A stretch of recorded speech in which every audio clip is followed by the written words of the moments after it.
ക്യാപ്റ്റനായി. അങ്ങനെ ഇന്ത്യക്ക് പുതിയ ക്യാപ്റ്റൻ ആയിട്ടുണ്ട് ശ്രേയസ് അയ്യർ. കൺഗ്രാറ്റുലേഷൻ ശ്രേയസ് അയ്യർ എന്ന് പറയുന്ന പുതിയ ക്യാപ്റ്റന്റെ ശ്രേയസിലായിരിക്കും ഇനി ഇന്ത്യ T20 ക്രിക്കറ്റിൽ, കുട്ടി ക്രിക്കറ്റിലെ കളിയിറങ്ങിൽ പുതിയ നേട്ടങ്ങൾക്ക് വേണ്ടിയിട്ട് ഓടിച്ചാടി പോകാൻ വേണ്ടിയിട്ട് പോകുന്നത്.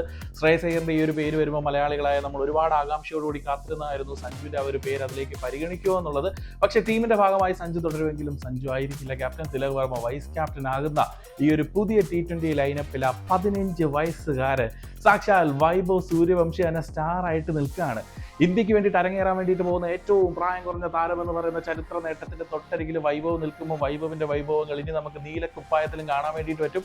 Vaibhav all the very best. പക്ഷേ ഇതിനെക്കുറിച്ചിട്ടൊന്നുമല്ല ഞാൻ പറയാൻ വേണ്ടിയിട്ട് വരുന്നത്. ഏഷ്യൻ ഗെയിംസിനോ ഇംഗ്ലണ്ട് ടൂറിനോ അയർലൻഡ് ടൂറിനോ ഒക്കെ ഇറങ്ങാൻ വേണ്ടിയിട്ട് പോകുന്ന ഇന്ത്യൻ ടീമിനെ കുറിച്ചിട്ടൊന്നുമല്ല. പക്ഷേ ഒരു താരത്തെക്കുറിച്ച് പറയാണ്ടിരിക്കാൻ പറ്റില്ല. ഇന്ത്യക്ക് വേണ്ടിയിട്ട് ഇന്ത്യൻ ടീമിനെ T20 ക്രിക്കറ്റിൽ കഴിഞ്ഞ കുറച്ച് നാളുകളായിട്ട് ഒരുപാട് വലിയ നേട്ടങ്ങളിലേക്ക് നയിച്ചിട്ടുള്ള ഒരു പേര്. ഒരു പരമ്പര പോലും ഇന്ത്യൻ ടീമിനെ പരാജയപ്പെടുത്താത്ത ഒരു ക്യാപ്റ്റൻ. T20 വേൾഡ് കപ്പും ഏഷ്യ കപ്പും ഉൾപ്പെടെ ഇന്ത്യയിലേക്ക് എത്തിച്ചിട്ടുള്ള ഒരു ക്യാപ്റ്റൻ. ആ ക്യാപ്റ്റൻ ഇങ്ങനെ ഒരു വിടവാങ്ങൽ കൊടുക്കണമായിരുന്നോ? പെട്ടെന്ന് ടീമിൽ നിന്ന് പുറത്താക്കുന്നത് പോലെ ഒരു ഫീല് കൊടുക്കണമായിരുന്നോ?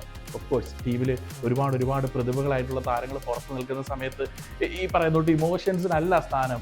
നല്ല കഴിവുള്ളവർ കയറി വരും, കഴിവില്ലാത്തവർ പുറത്തു പോകുമെന്ന് പറയും. കഴിവില്ലാത്തൊരു താരമാണ് മിസ്റ്റർ 360 സാക്ഷാൽ സൂര്യകുമാർ യാദവ് എന്ന് ഒരാൾ പോലും പറയുമെന്ന് എനിക്ക് തോന്നുന്നില്ല. അദ്ദേഹത്തിന്റെ കഴിവും സ്കിൽ സെറ്റും പലപ്പോഴായിട്ട് തെളിയിച്ചിട്ടുള്ളതുമാണ്. പക്ഷേ ഈ ഒരു T20 വേൾഡ് കപ്പ് കഴിഞ്ഞ് ആ ഒരു വേൾഡ് കപ്പ് എടുത്ത ക്യാപ്റ്റൻ ഒരു ഇത്തിരിയുടെ സ്നേഹാദരവോട് കൂടിയിട്ടുള്ള ഒരു യാത്രയിപ്പ് നൽകായിരുന്നു എന്ന് തോന്നി. ലാസ്റ്റ് BCC ഒരു പോസ്റ്റൊക്കെ ഇട്ട് ലീഡർഷിപ്പിനെ പുകഴ്ത്തിയൊക്കെ അനുമോദിച്ചിട്ടുണ്ട്. പക്ഷേ സൂര്യകുമാർ യാദവ് ഇതിലും വലുത് ഡിസേർവ് ചെയ്തിരുന്നു. അദ്ദേഹം കൂടുതൽ അംഗീകാരങ്ങൾ ഡിസേർവ് ചെയ്തിരുന്നു. എന്തായാലും ഇന്ത്യൻ പുതിയ ടീം സെറ്റ് ടീമാണ്. ഈ ഒരു സെറ്റ് ടീമിൽ എനിക്ക് വേറൊരു വിയോജിപ്പോടുണ്ട്. വൈഭവ് കൂടെ വന്ന സമയത്ത് പലയിടത്തും നടക്കുന്ന ഒരു ഡിസ്കഷനാണ് ഓപ്പണിംഗ് സ്ലോട്ടിൽ നിന്ന് സഞ്ജു തെറിക്കോ അഭിഷേക് തെറിക്കോ സഞ്ജുവിനെ മാറ്റുമോ എന്നൊക്കെയുള്ളൊരു കാര്യങ്ങൾ. ഞാൻ ഇപ്പോഴും ചോദിക്കുന്ന ഒരു കാര്യമാണ്, പ്ലേയിങ് 11ൽ സഞ്ജുവിൻ്റെ സ്ഥാനത്തിന് ഇപ്പോഴും ചോദ്യം ഉയരുന്നു എന്ന് പറയുമ്പോൾ എനിക്കത് വിശ്വസിക്കാൻ കഴിയുന്നില്ല കേട്ടോ. T20യിൽ ഇന്ത്യയുടെ മാൻ ഓഫ് ദി സീരീസ് ആയിട്ടുള്ള ഒരു താരം, ഇന്ത്യ കണ്ടിട്ടുള്ളതിൽ വെച്ച് ഏറ്റവും മികച്ച ക്ലച്ച് ഇന്നിങ്സുകൾ കളിച്ചിട്ടുള്ള ഒരു താരം, ഇന്ത്യ T20 വേൾഡ് കപ്പിലേക്ക് എത്തിക്കുന്നത് നിർണായകമായ 3 നോക്കൌട്ട് ഇന്നിങ്സുകൾ കളിച്ചൊരു താരം. ആ 87കളും 89 ക്രിക്കറ്റ് ആരാധകരുടെ ഹൃദയത്തിൽ നിന്ന് ഇപ്പോഴും മാറിയിട്ടില്ല. അത്ര കിടിലൻ പെർഫോമൻസുകൾ കാഴ്ചവെച്ച് ഇന്ത്യക്ക് T20 വേൾഡ് കപ്പ് നേടിക്കൊടുത്തൊരു താരം T20 ടീമിൽ ആ ഒരു പ്ലേയിങ് 11ൽ ഉണ്ടാവും എന്നുള്ള കാര്യത്തിൽ ഇപ്പോഴും ഡിബേറ്റ്.